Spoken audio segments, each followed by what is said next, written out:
আসসালামু আলাইকুম ওয়া রাহমাতুল্লাহি ওয়া বারাকাতুহু।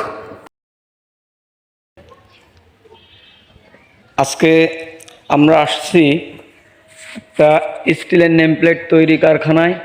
এই যে এগুলো সব রোদ্রে দেওয়া, এটা শীটের এই যে এই নতুন শীট, এটাই প্রিন্ট করা হবে। এই যে এই যে এই যে মাল এগুলো কমপ্লিট হয়ে গেছে। এগুলো অনেক মাল, মানে একটা দুটো আপনাদেরকে এমনি দেখাচ্ছি। দেখছেন, এটা হলো মদিনা বগুড়া বাজাজ। এখানে সিএনজি, এলপিজি, নতুন ও পুরাতন, ইলিয়াস মার্কেটের রোড, মানে এরকম নেম প্লেট তৈরি করা হয়। তো আপনাদের যদি কারো এইসব নেম প্লেট প্রয়োজন পড়ে, এটা কালার হবে, এখনও ভিতরে কালার করা হয় নাই। যদি প্রয়োজন পড়ে যোগাযোগ করতে পারবেন, আমরা ডেসক্রিপশনে নাম্বার দিয়ে দিব। এগুলো নতুন শীট, এই শীট সব মানে এই যে পলি করা আছে, বুঝলেন? এই যে পলি করা আছে,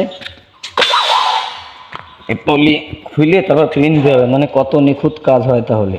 এটা একটা ডাইরেক্ট স্টিল, এই স্টিলটা খোদাই হয়ে যাবে। এই দেখেন, ডাইরেক্ট স্টিল। এটা আমরা কোনো পুরন শীট দিয়ে মানুষের কাজ করে দিই না, আমরা সব নতুন শীট দিয়ে কাজ করে দিই। এই যে অ্যাকুরেট, এই যে দেখেন, এই যে দেখছেন, এই যে নতুন, এই যে দেখেন, এই যে দেখেন, খোলা হচ্ছে নতুন, কোনো দাগ নাই, একবার ডাইরেক্ট মিরর।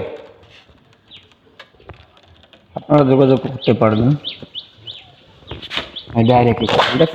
Direct still. চলুন তাহলে শুরু করা যাক। আজকে কিভাবে পরিপূর্ণ স্টিল নেম প্লেট তৈরি করা হয় সেটা আপনাদের দেখাবো। খোদাই নেম প্লেটের উপরে এরকম আস্তে আস্তে করে বিভিন্ন কালার করা হয়, যেটা যে কালার সেটা সে কালারই দিতে হবে।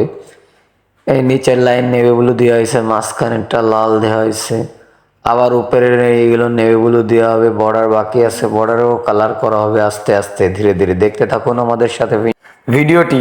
অবশ্যই সম্পূর্ণ কালার করে কমপ্লিট মাল আপনাদেরকে দেখানো হবে। দেখতে দেখতে আমাদের কালার প্রায় শেষ পর্যায়ে চলে এসেছে। এখন মালগুলো কাটিং, এই যে এইভাবে কাটিং করে মাল সাজানো হয়েছে আর মালগুলো কাটা হচ্ছে। এই যে এরকম দেখছেন, অনেক মাল আছে এখানে। এই মালগুলো বগুড়ায় যাবে, অ্যাভেলেবেল মাল। এই মালগুলো কাটিং করা হবে। কিভাবে কাটলাম সেটা আপনাদের দেখানো হয়নি, অবশ্যই এখন দেখাবো। তাহলে চলুন কাটিং মেশিনের এখানে নিয়ে যাওয়া হোক। মালগুলো এভাবে আমরা পিস পিস করে কাটি, এক এক পিস করে। এরকম মেশিন আছে আমাদের, হ্যান্ড মেশিন। এটা দিয়ে প্রেসার দিলে দাগ আছে, দাগ দেওয়া। এই দাগ দিয়ে, দাগের পরে মেশিনটা বসিয়ে জোরে চাপ দিলে মাল এই যে সাইড থেকে কেটে বাড়তি আবর্জনাটা ফেলে দেওয়া হয় এবং অরিজিনাল যে মালের সাইজটা সেটা তৈরি করা হয়।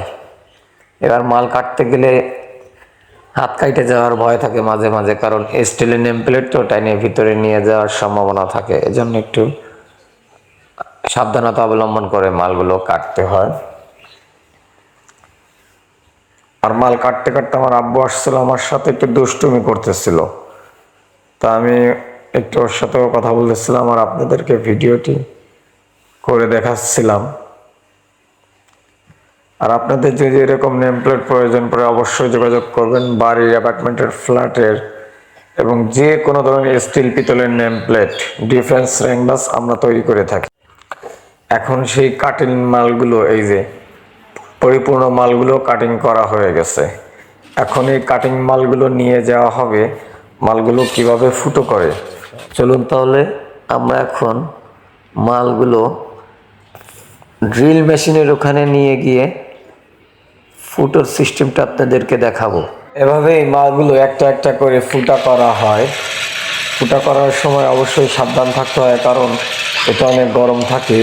বাবরি সিটে হাতে এসে লেগে যাওয়ার ভয় থাকে, আর হাতে লেগে গেলে হাতটা পুড়ে যাওয়ার সম্ভাবনাও থাকে।